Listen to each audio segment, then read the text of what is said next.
জয়গুরু সৎসঙ্গ পাঠশালায় আপনাদের সকলকে আন্তরিক স্বাগতম। সৎসঙ্গের মূল উদ্দেশ্য হল মানুষের জীবনে সত্য, প্রেম, সেবা ও আত্মিক উন্নতি আনা। শ্রী শ্রী ঠাকুর অনুকূলচন্দ্র মানুষের জীবনে ধর্মকে সহজভাবে উপলব্ধি করার পথ দেখিয়েছেন। এই চ্যানেলে আমরা নিয়মিত শুনব সৎসঙ্গ গ্রন্থের পাঠ, আধ্যাত্মিক বাণী, জীবনকে সুন্দর ও শান্তিময় করার শিক্ষা। আপনারা যদি সৎসঙ্গের এই আধ্যাত্মিক পাঠ শুনতে চান তাহলে আমাদের চ্যানেলটি সাবস্ক্রাইব করুন। ভালো লাগলে লাইক এবং শেয়ার করতে ভুলবেন না। আসুন সবাই মিলে সৎসঙ্গের আলো ছড়িয়ে দিই। জয় গুরু। জয় গুরু। দুর্বল হৃদয়ে প্রেম ভক্তির স্থান নেই।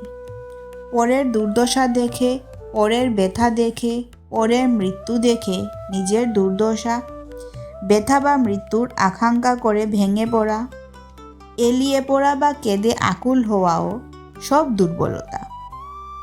যারা শক্তিমান তারা যাই করুক তাদের নজর নিরাকরণের দিকে, যাতে ও সব অবস্থা আর না কেউ বিধ্বস্ত হয়। প্রেমের সহিত তারাই উপায় চিন্তা করা। বুদ্ধদেবের যা হয়েছিল, এই হচ্ছে সবল হৃদয়ের দৃষ্টান্ত। সুধীর রায় চৌধুরী দা।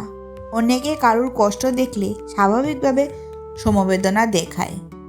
ভেঙে পড়া মানে আনব্যালেন্সড হওয়া।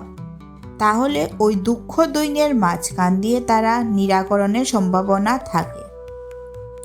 শ্রী শ্রী বরদা। একজনের কষ্ট দেখে অনেকে মনে করে আমার ছেলের এমন যদি হয় তাহলে তো শেষ, এই বলে কেঁদে ছেলেরাই অসুখ বাড়িয়ে তোলে। আমি একবার ছোটকালে মরার পর্যায়ে পড়ে গিয়েছিলাম।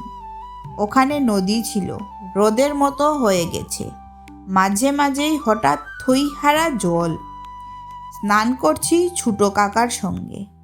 হঠাৎ এই অথই জলে পড়লাম।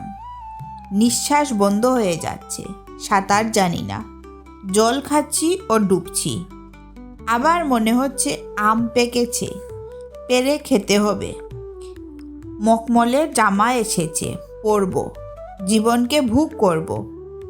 এমনতর হাবুডুবু খেতে খেতে শেষে ছোটো কাকার নজর পড়ল। থপ করে চুল ধরে টেনে আনলেন।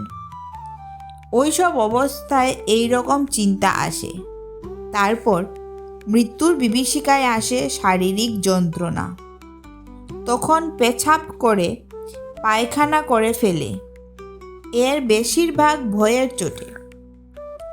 সুধীর রায় চৌধুরী দা।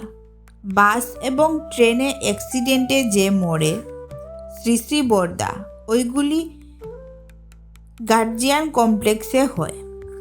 বিপদ যে আসছে বুঝতে পারে না, তাই অপমৃত্যু হয়। তাই সব সময় নাম করা প্র্যাকটিস করে নিতে হয়। নাম সমস্ত সেলকে কন্ট্রোল করে। মানুষের রিপুগুলি থাকেই। যৌবনে তার উদ্যম ভাব, তাই যৌবনকালে সাধন ভোজনের উপযুক্ত সময়। নাম করলে কামের ভাব, লোভের ভাবগুলি অতি সহজে কন্ট্রোল করা যায়। এটা অতি বাস্তব কথা। নাম করবার যে একটা আর্টিলিটি আছে, দীক্ষা নিয়ে যারা করে তারাই বুঝতে পারে। এর যে শারীরিক মানসিক শক্তির উপর প্রভাব আছে তা করলেই বুঝতে পারা যায়। যামিনীকান্ত রায়চৌধুরীদার দিনলিপি। তারিখ 19/9/72 ইংরেজি। জয় গুরু।